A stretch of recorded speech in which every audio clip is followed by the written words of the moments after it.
আমি এক মিনিট, এই ছেলে শোনো, আমি মসজিদ বাসা থেকে বের হয়ে মসজিদের দিকে যাই রাজশাহীতে, তো দেখি গাড়ির গায়ে লেখা আছে দাওয়া আল্লাহ।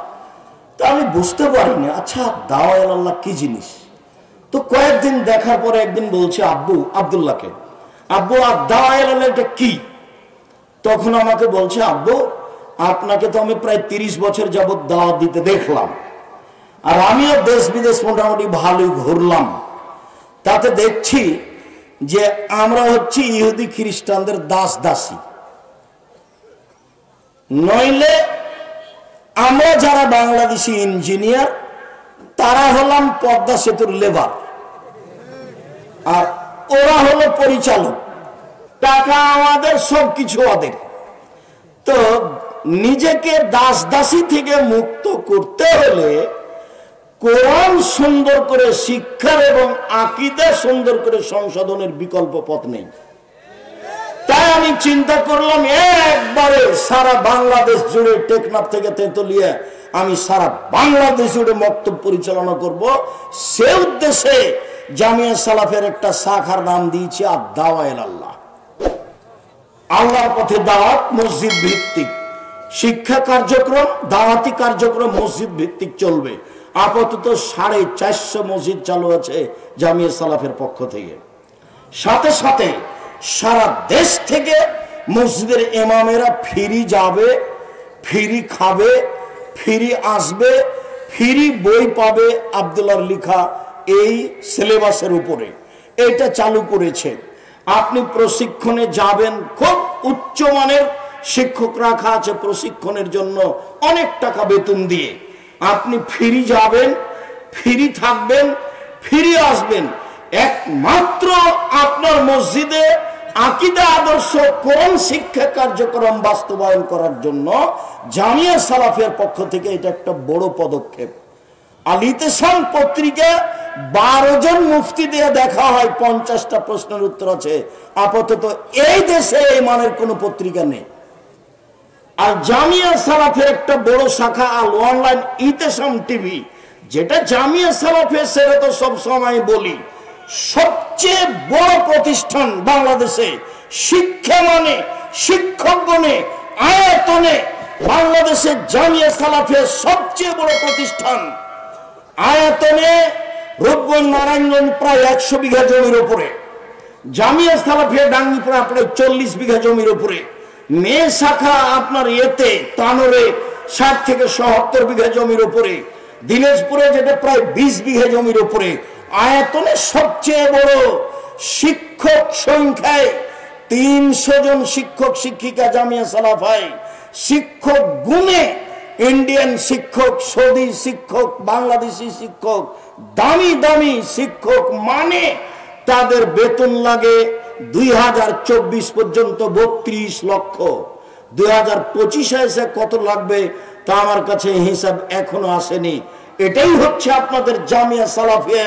এইটাকে আপনি মনে রাখবেন। শুনুন, রাসূল সাল্লাল্লাহু আলাইহি ওয়াসাল্লাম এবার জাহেলিয়াতকে লাথি মেরে মেয়েদের মর্যাদা দিতে গিয়ে বলছেন, পৃথিবীর মানুষ শুনে রেখো, ইন্নাল ইয়াহুদা কানু ইয়াজাহাদু ফীহিম, যখন ইহুদিদের মধ্যে কোন মেয়ে ঋতুবতী হতো তখন তারা তাদেরকে বাড়ির পিছনে রেখে আসতো। ছি ছি ছি ছি ছি, ও পচে গেছে, ওর সাথে কথা বলা হবে না, ও যেন বিছানায় হাত না লাগায়, ও যেন ভাতের পাতিলে হাত না লাগায়, তাকে পিছনে রেখে দিয়েছে।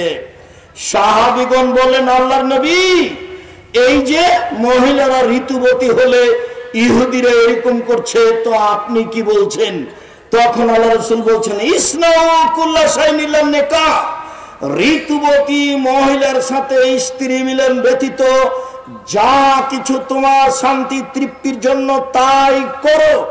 ঋতুবতী হয়েছে তাতে কি হবে? তোমার বিছানে থাকবে, তোমার সাথে থাকবে, তোমার সাথে কথা বলবে, তোমার সাথে মান সম্মান ভোগ করবে, তোমার সাথে খাবে, তোমার সাথে চলবে, যে কোনো প্রয়োজনে তোমার সাথে থাকবে। হাদিস বুখারী মুসলিম। এই ঘোষণা যখন আল্লাহর নবী দিলেন তখন ইহুদিরা বলল, মাইরুদা হাদা রাজুল, আরে কেমন মানুষ গো মোহাম্মদ, কত খারাপ মানুষ, শুধুমাত্র আমাদের বিরোধিতা করা তার কাজ। সবটাতেও আমাদের বিরোধিতা করে, এমনকি ঋতুবতী নারী হলেও সে আমাদের বিরোধিতা করে। সে এই ঘোষণা দিয়েছে। আয়েশা রাদিয়াল্লাহু তাআলা আনহা বলেন, ইন্নী কুনতু ইকতাসারতু মান নবী সাল্লাল্লাহু আলাইহি সাল্লাম মিন ইনাইন ওয়াহিদিন কেলানা জুনুবুন, আমি এবং আল্লাহর নবী অপবিত্র অবস্থায় এক পাত্র থেকে পানি নিয়ে গোসল করতাম। এই কথা বলার পরে তিনি বলছেন, ফামারানি, তিনি আমাকে আদেশ করতেন আত্তাজেরা, আমি ঋতু অবস্থায় স্ত্রী অঙ্গে একটি অতিরিক্ত কাপড় ব্যবহার করব, ফায়ুবাশিরনি, তারপর তিনি আমার শরীরের সাথে শরীর মিশিয়ে থাকতেন। ইবাসের মানে আমার শরীরের মাঝে আর রাসূলের শরীরের মাঝে কোনো কাপড় থাকতো না। ওয়ানা হায়েস, তখন আমি ঋতুবতী। ইহুদি বলেছে ও পচে গেছে, বাড়ির পিছন দিকে রেখে আসো, ছাই তোলা প্লেটে তাকে খেতে দিতে হবে, ময়লা গিলাসে তাকে পানি দিতে হবে, ও যেন বাড়ির ভিতরে না আসে। বিছানে হাত লাগাতে পাবে না, পাতিলে হাত লাগাতে পাবে না। আয়েশা রাদিয়াল্লাহু তাআলা আনহা বলেন, আল্লাহর নবী আমার গায়ের সাথে গা লাগিয়ে কাপড় ছাড়াই রাত অতিবাহিত করতেন। আয়েশা রাদিয়াল্লাহু তাআলা আনহা বলেন, ওয়ান্নাহু ইখরাজ রাসাহু ইলাইওয়ানা মুতাকাফ, তিনি ইতিকাফ অবস্থায় ইতিকাফে বসে আছেন, মাথাটা আমার দিকে আগিয়ে দিয়েছেন, লিয়াগসিলাহু, যাতে করে আমি তার মাথাটা ধুয়ে দিই। ওয়ানা হায়েস, তখন আমি ঋতুবতী। মুহাম্মদ সাল্লাল্লাহু আলাইহি সাল্লাম নারীদের সাথে যা আচরণ করেন তা আয়েশার মাধ্যমে জাতির সামনে দিয়ে গেছেন।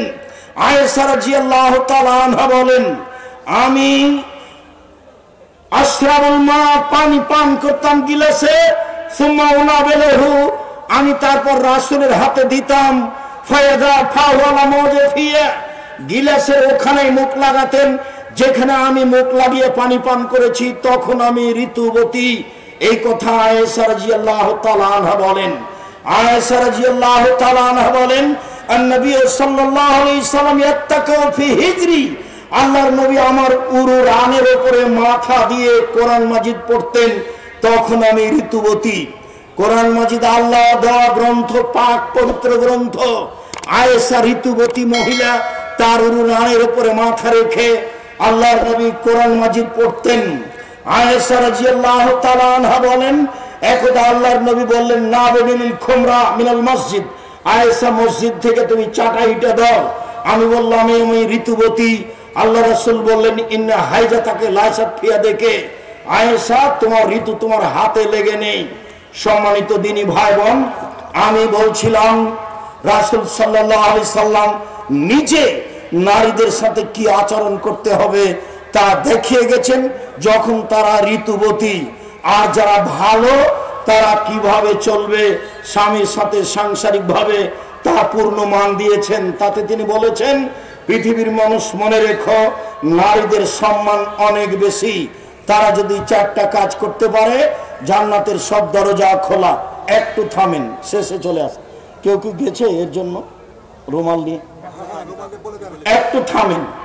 যারা রুমাল নিয়ে যাচ্ছে ওদের হাতে 10 টাকা হোক, 50 টাকা হোক, 500 টাকা হোক, আপনি চলে যাবে সামনে দিয়ে, আপনি কিছু দিলেন না, এমনটা যেন হয় না।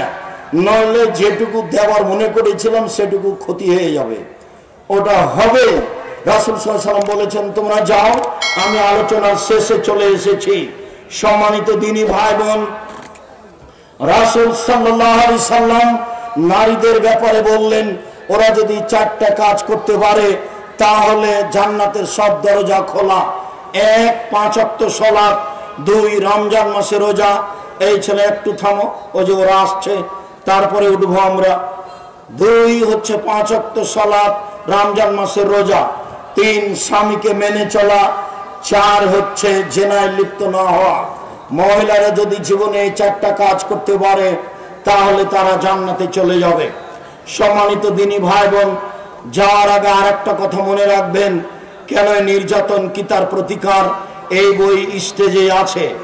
সাথে সাথে কেন হবো অবরোধ বাসিনী বেগম রোকেয়ার বিরুদ্ধে যেটা লেখা হয়েছে সেটা এখানে আছে। সম অধিকার নয় মর্যাদা চাই, এই বই এখানে স্টেজে আছে। আব্দুল্লাহর বই আছে ফিলিস্তিনের ব্যাপারে, অতীব গুরুত্বপূর্ণ। বুখারীর ব্যতিক্রম ব্যাখ্যা সেটাও আছে। আমি খাকসার সাধারণ মানুষ যা লিখেছি তা আছে দোয়ার উপরে এবং উপদেশ। আজকের যে আলোচনা করছিলাম এটা উপদেশ বইয়ে আছে। সকল দিনী ভাই বোনকে আমি আমাদের আজকের আলোচনা মেনে চলার অনুরোধ জানিয়ে আর দায় আল্লাহকে সম্ভবপর যতটুকু সম্ভব হয় সহযোগিতা করার অনুরোধ জানিয়ে কয়েকটি প্রশ্নের উত্তরে চলে গেলাম। যে যেখানে আছেন চলা পথ বন্ধ করে প্রশ্নগুলির উত্তর একটু গুরুত্ব সহকারে দেখুন। আর কেউ খালি যাবেন না। আমার হাতের বামে বই পুস্তকগুলি আছে। আর জামিয়া সালাফের মুখপাত্র পত্রিকা, যার পিছনে আপনি লক্ষ লক্ষ টাকা খরচ করেন, আলিতে সম্পত্রিকা, সেটাকেও ছেড়ে যাবেন না।